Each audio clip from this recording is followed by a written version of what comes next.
Madlang people, mabuhay! Welcome to my kitchen! For today guys, hindi tayo magluluto. So for today guys, wala naman masyadong gagawin.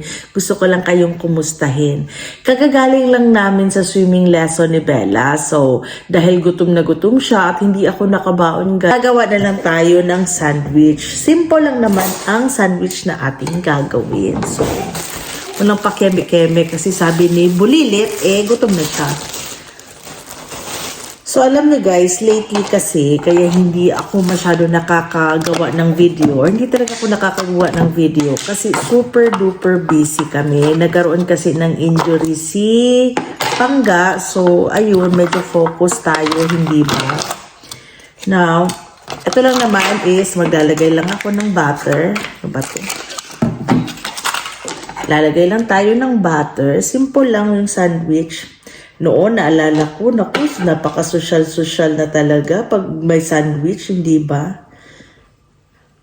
Yan. Gagawa lang tayo ng butter. Spread lang natin ng butter.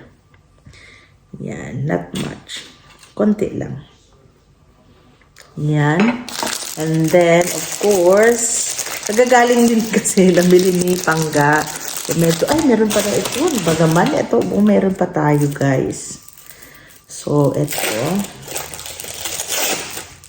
Mag-cheese lang tayo kasi mahilig si Bella sa cheese.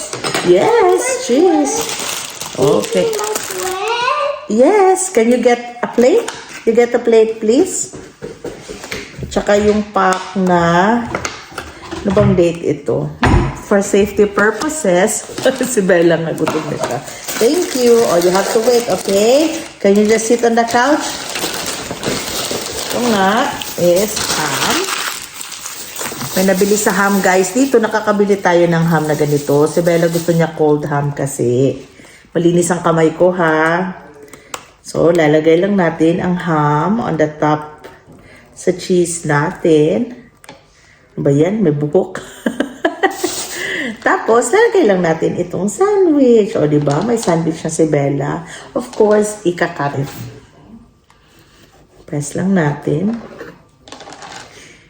Tada!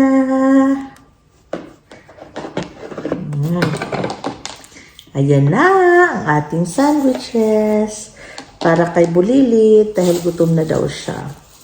So, gagawa ako kay Pangga later. Kain tayo!